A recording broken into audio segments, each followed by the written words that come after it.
All right, welcome to a special, what are we, Sunday edition of A Soccer Fan Walks Into a Bar.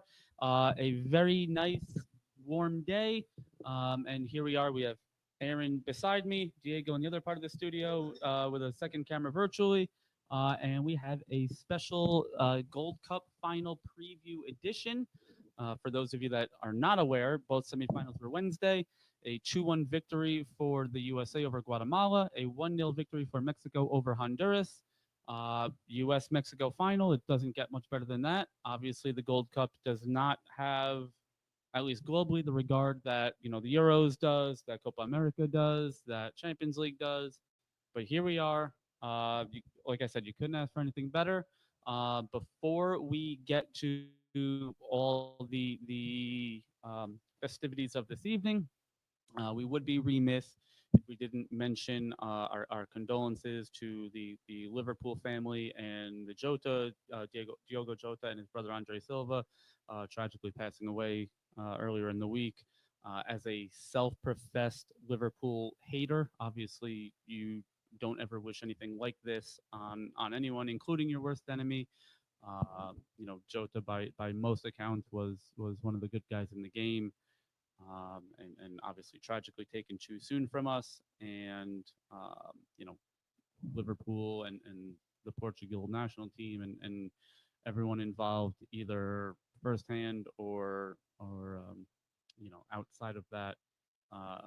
We feel for you, and the soccer world is definitely missing a big couple of people, this week and going forward. So just wanted to get that out of the way, and move on to the task at hand with our Gold Cup final. So uh, that does it for that. Let's try to move on now with better spirits. Let's go into let's take things a little bit backwards, just because most of our fan base does happen to be American, even though we love our Mexican fans as well. But we'll cover the Mexico game first.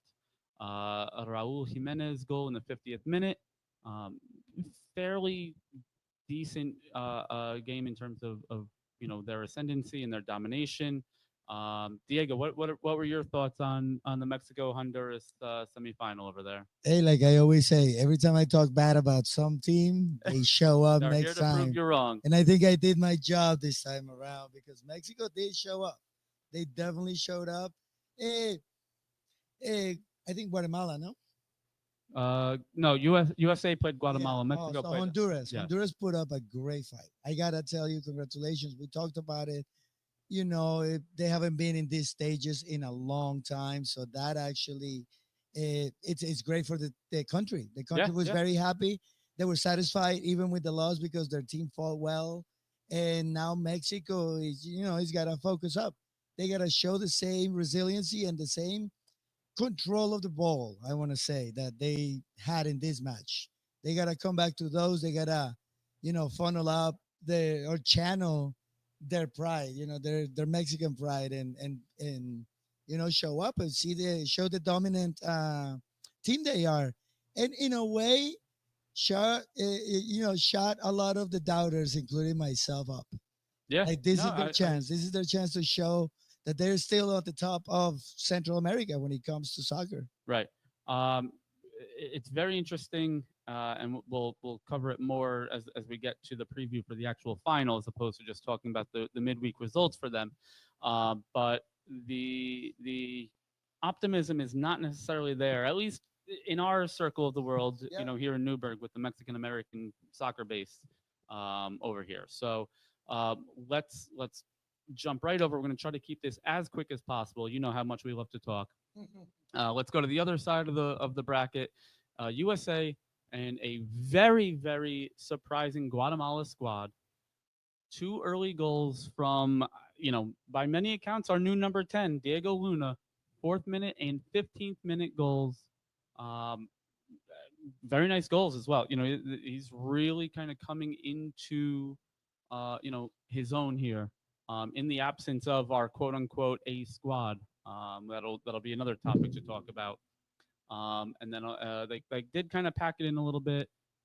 Guatemala came fighting back as they have been all tournament long. It really has been, um, an incredible tournament. You talked about how good of a tournament it was for Honduras, maybe even more so for Guatemala. Absolutely. This was, I believe, the first time they'd ever won a knockout game in the Gold Cup.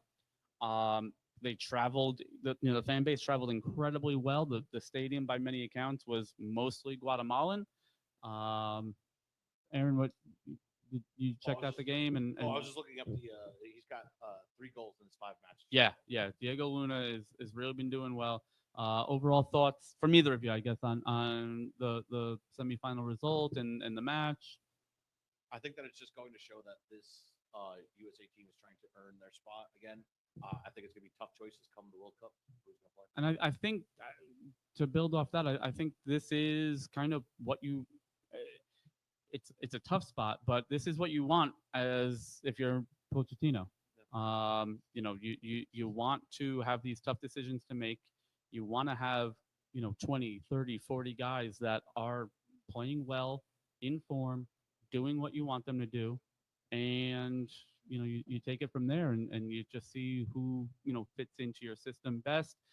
Diego Luna, Malik Tillman, Matt Freeth in the goal is really starting to make these decisions difficult when it's coming time for next year's World Cup roster. So Yeah, they're not the so-called B team anymore. They've been no, grinding hard. They've been showing up. They get the results. Now they're playing. So if USA wins this match, I mean, there is a lot of questions risen about Pulisic and about all these other international players that didn't come and play. Their position is not going to be threatened. Let's face it. There is levels of things, but these kids earned the right for at least a competition. They gotta get the chance to show up at least in the group yeah, stages for a couple of minutes. and They earn important minutes per se. That's yeah, what for I sure. mean. What I will say is Christian Pulisic. I don't know what the best term for it is, but essentially opted out of this tournament due to rest. Weston McKinney, Tim Weah were not released from Juventus, for the Club World Cup. So that choice is out of their hands. Anthony Robinson, who also missed the tournament, did have surgery, so that's kind of out of his hands as well. Um, I'm trying to think of who the other, bigger guys that would have been here. Yeah, but Uh, nonetheless, I mean, it's circumstances aside. oh yeah, no, What I happened was, agree. I just yeah, I wanted it out there that it wasn't, Gio Reyna. It was another one that, despite only playing about 12 minutes in the Club World Cup, was called in to Dortmund. Uh, so it's not like a wave of players that just decided not to play in the Gold Cup. I mean, if A anything, lot of these guys did want to be here. yeah. I mean, to give credit where credit's due, it gives them depth. They have depth, so they can bring. Right. Okay. Let's say they bring Pulisic as number 1 striker. Right. They have Luna as backup. And they know that he can produce when he needs to. Right. Yeah. exactly. And they like piggybacking on what Dave said, I'm sorry. But nonetheless, having a 40, 50 people pool increases your possibility. And we got to talk about long term as well. I mean, the superstars are young, but they're not that young anymore Right. either. Right. So we need to start building up on what the next generation is going to be. What is it going to look like? You know what I mean? Who's going to take Pulisic's place? Who's going to take Tyler's place whenever the time comes? And there is always a need for that transitional team. And this team seems to be a good Oh yeah. team. No, Seems to be I'm very promising. the knocks have been, it's not the A team. A lot of pundits have said it's not even the B team from the U.S. Um, and that the competition is not great. Well, you can only play who's on the other side of the pitch for you. Especially in these tournaments. It's not like it's a friendly where you're cherry picking these squads. You can only play the teams that are in the bracket or in your group, and that's it. So they've done the best that they can with that, and here we are. They made it to a final. Um, so on that, let's talk about the final. What do we think the key matchups will be here? I feel like Mexico might have something to come out to prove. They're going to look for a good stance, get the to pretty much catapult them into the World Cup. Yeah, I mean there's been a lot of unrest with Mexico in the last few years. This is one of the worst generations that they've had, at least in my memory. I'm not a self-professed Mexican federation expert, but they do have a couple really young star players that are starting to show. Raul Jimenez, has always been good. He obviously had that horror injury with Wolves, and it's taken him 2-3 years to really get back and comfortable, with the game. So obviously, as an American fan, you don't like to see it, but for Mexico and for Jimenez's sake, it's incredible to see him back to the level that he was at. 100%. And you know what? I mean, we've said it for months here. The U.S. is better when Mexico is good. Yeah. We as CONCACAF, as a region, as a national team, need Mexico and Canada and the occasional Jamaicas and Hondurases and Costa Ricas and Trinidads to lift that level up for us to be better as well. That is absolutely true, because that's the only way that you can get a little more competitive Right, when it right. comes to developing your thing. And we go back and back and back to the same thing, but MLS, rising Yeah. tide. Then that's what needs to be emphasized right now for the future of American soccer. Pretty much, it needs to be advertised better, or maybe have some more community outreach, like we keep talking about. Yeah. But we need to involve all these communities. Do I have an image over there? No, No, no. no. I'm just gonna stand on the fact that I think the MLS needs to be split in two. I think they need that extra push to get away from not being penalized for taking last place. Yeah. Oh no, Yes. I'm with you. We talked about that. I don't know if it was last week or the week Yeah. before. Again, there when the MLS was founded, obviously that was nowhere near possible. Yep. In terms of the viability of the league. I do think we're at a point now where, in a utopian world, it's possible. Well, not even. I've been looking at the TV a lot, and USL is actually being pushed. Yeah, really hard. USL will And I be think that's a implementing great it. thing, though. I think there's no reason why, especially as MLS creeps closer to 40 teams, why they can't do it. And if you want to quote unquote protect some of the bigger markets, most of the other leagues have these rules in place also. Is you have to have, if you get promoted, you have to have certain criteria, whether it's stadium size, whether it's ownership with the net worth of X, whether whatever it is, or a absolutely. combination of all Yeah. that to make sure that team will be viable. Well, you saw it with Luton Town, right? When they Yeah, got promoted, yep. they had to completely change around Yep. their stadium. Yes. Those are the things that keep the product alive, that keeps the product good. Helps the other teams kind of like stay successful even even if they go up 1 year, they come back down to the B League. They still have all Yeah. this infrastructure. Or you do something similar to like what Bundesliga does with their promotion relegation, where the top two automatically get promoted, and the third place team from the Zwei Bundesliga plays I don't remember, they have 18 teams, so it's probably the 16th place team in the Bundesliga. And it's the playoff. I don't know if they do home and home or a one-off, but Winner you have a playoff between the divisions True. That's to very true. see who. That's Please. another way. I mean, it's a combination of And things. not for anything, that would bring more viewership. For those games, you'd still sell seats. Yeah. A Yeah. playing team, a playing playoffs. Yeah. Huh? Listen, that is the NBA structure, Right. and they have made And tons of money. out we've of already that, to be proven it with 100% the MLS. The Yeah. playoffs are here to stay. We're not Yep. going to a single table, round robin format. It's not. No, happening. absolutely. So- You're right. Keep on rolling with it.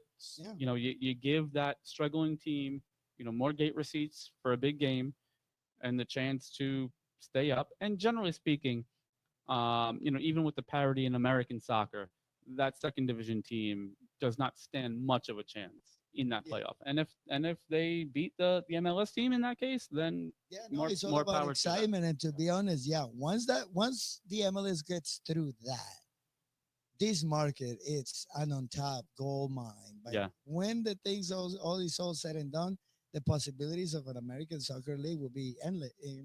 Yeah. I couldn't agree more. Let's get back on track here. Oh yeah. Let's Stadium. U.S. Always so straight. U.S. I'm always Mexico straight. final in T minus we got 90 minutes. So Well, things that I want to talk about, Luna, man. Diego Luna Diego has, Luna is between a rock and a hard place there. I know I'm gonna get a little heat for this, but like, do you know the guy's 21, right? I know. Yeah. He looks like he's 36. Yeah. And every time I see him, I'm like, that dude is 21. He's got a long way to go. Got yeah. 100%. He's got a long way to go. And he showed up, man. He showed up so well. And I mean, I know he's gonna be mixed feelings. Like this is gonna be one of the hardest matches he's ever gonna play. You know, because it's his relative homeland. You know what I mean? And he's representing a different country. And like the fans are, the fans are gonna be all over him on both ends. Yep. USA is gonna be cheering for them, and Mexico is gonna be attacking him every single time he touches that ball. So this is going to be an incredible test for his resiliency as a professional, as a countryman. I mean, this is the biggest game of his Yeah, life. I mean, in all honesty, he is, in my opinion, he's not the player that Pulisic is, and that's not meant to be a knock on him. No, absolutely. Like I but said, layers. If anyone within our squad, from an attacking standpoint, can take that, it's Luna. I mean, I would say, obviously, Tyler can take it and give it right back with the best of them. He doesn't have the attacking prowess that a Luna, that a Tim Weah, that a Christian Pulisic has. So Luna, I honestly feel like he is going to kind of welcome, that style of play. He's in it for the dogfight. He wants to get CONCACAF. I feel like he's just kind of right there with it. And obviously he's already proven his worth and then some, and all the stock that Pochettino has put into him for this tournament and the role that he's been put in, has proven him right and then some. But he in my opinion, Luna is playing with house money right now in terms of his good graces with the U.S. national team, but doing something big today on the heels of 2 goals in the semifinal and all the effort and the other goals that he's put together, throughout the tournament. If he puts him, he does something big today, whether it's an assist, whether it's a banger of a goal, whether it's, just bossing, the Mexican midfield, get the statue going right now, because it really has been such a rise in Luna's stock. Yes. Netflix documentary coming. I'd watch it. I would watch it right now. It is such a good story. And just again, like it's Diego and Aaron could both tell you, it's not often that I'm speechless. But what kind of aura Diego Luna has right now is just off the charts. Not similar, not the same style, even though they're similar positions. It's very kind of Clint Dempsey-esque. He's got that absolutely. badass part of him. He doesn't care if the opponent is 5'3" or 6'4". He's gonna go at it, and he's not gonna back down. And I'm here for it. I don't see him in the MLS for much longer. No, I think that would be 100%. That was going to be my question. Which European team is going to pick him up?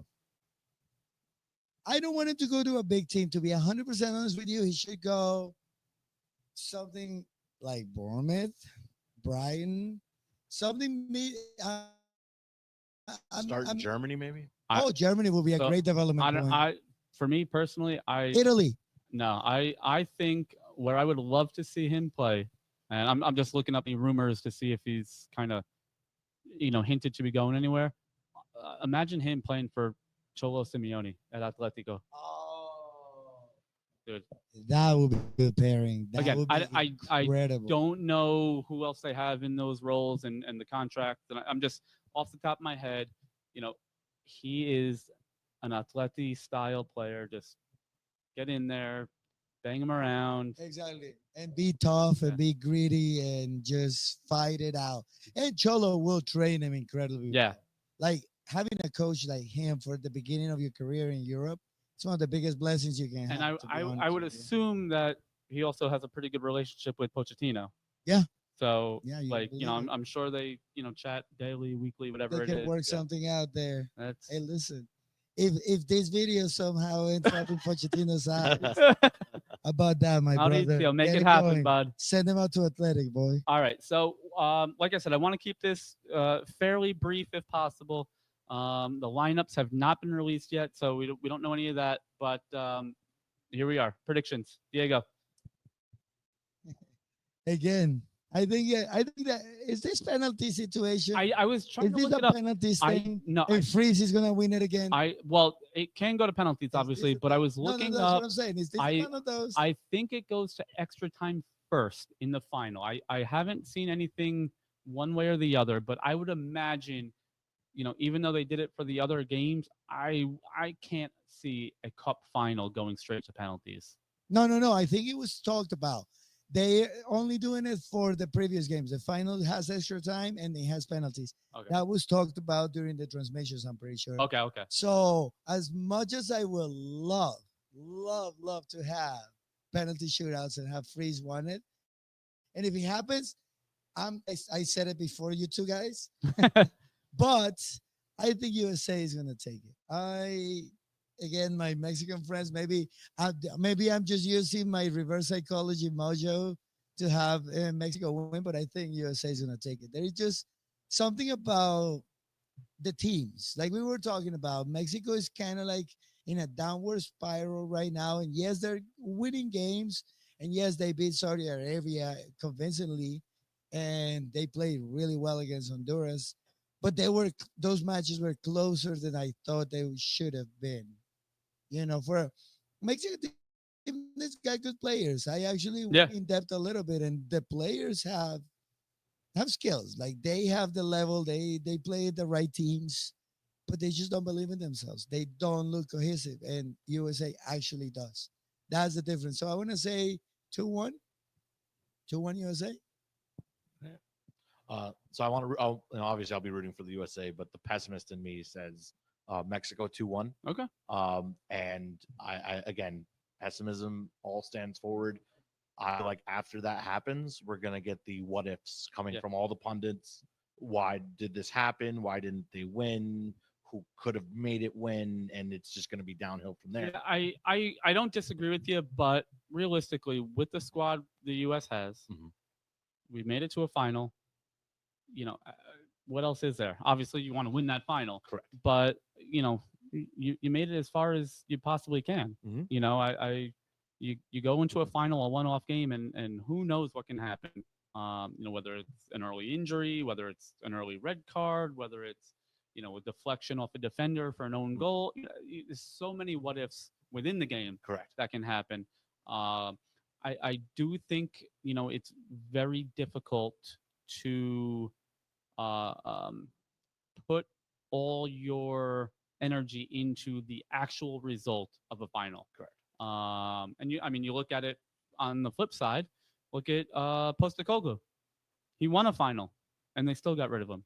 So obviously that decision was independent of that final. Oh no. Like Aaron was saying, I'm pretty sure I believe is mostly content. Yeah. People's got to say They're- things. My biggest thing is they're not gonna give credit where credit's due, because if the US wins it, it's gonna B be, it's team. gonna be team, and it's gonna be a unicorn, right? Dark horse.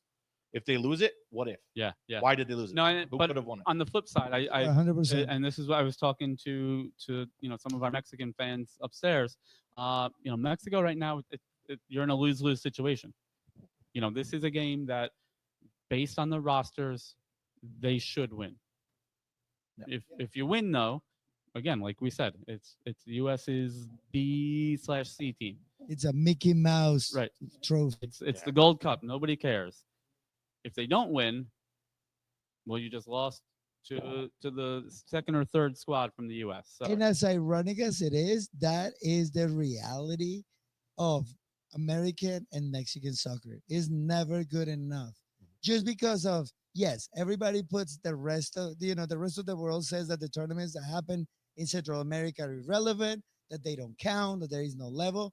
But the people themselves, like the two biggest markets, put the same tournaments down. And that's a thing that has been Yeah. a reality forever.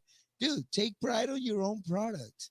Two markets that will dominate. They will literally dominate. Other than the Asian markets, these are the two biggest markets that any sport can capitalize on. So, like, that's one thing. Fan mentality needs to change.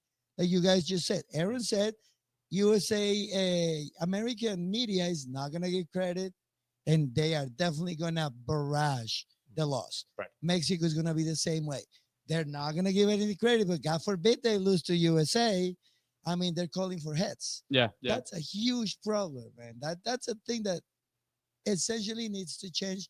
And when that changes, that's the real cathartic and the catalyst that is gonna, move Yeah. these two. Yeah. I these don't two I don't mean to leagues switch up forward. sports, but you can take it from the NBA finals that just happened. Yeah. Therese Halliburton goes down with an injury, and instead of saying OKC played it well, they said it's a Yeah. Mickey Mouse trophy. Yeah. That term, Mickey Mouse, Mouse trophies, is so easy thrown out there nowadays. Yeah. All right. So I kind of more so with my heart than my head. I USA. I think the U.S. pulls it off. I hope the U.S. pulls it off. My head though thinks slash knows that we have a little bit of shakiness in the back four. I think it's a 3-2 final with U.S. winning. Okay. A goal and an assist from Diego Luna, player of the tournament. True. Oh, yeah. I like that. I like that. But the scripted sport says I just read over here it's gonna be 2-2, and it's gonna be penalties. And it's gonna end up 5-4. Oh, Free boy. saves the last one. All right, you heard it here. Yes, the script said it. If it doesn't just read happen, it, bro. Straight from Disney. bring your pitchforks. The Newburgh Brewing Company will run Diego out of town. And if I call it, no, let's go to Kalshi. I'm putting some money on that. All right. So that's gonna do it for us. Stay tuned tomorrow, probably tomorrow evening, for a release of a post-match redux for the hopeful U.S. trophy winning team. Yep. And that's gonna do it. Come on upstairs. We have the bar is open. The kitchen will be closed. We'll be watching U.S. Mexico with all of our friends and customers here. Throw us a like and subscribe to the YouTube. Join us on Instagram, Facebook, Blue Sky, Discord. All medias. Everywhere. Just look for CDU Newburgh. We'll be there. Send it to your friends. Thank you again. Have a great Sunday. Hope you guys all enjoyed your 4th of July weekend. And let's Be watch some more blessed, soccer. everybody. All right, guys? All right. Cheers.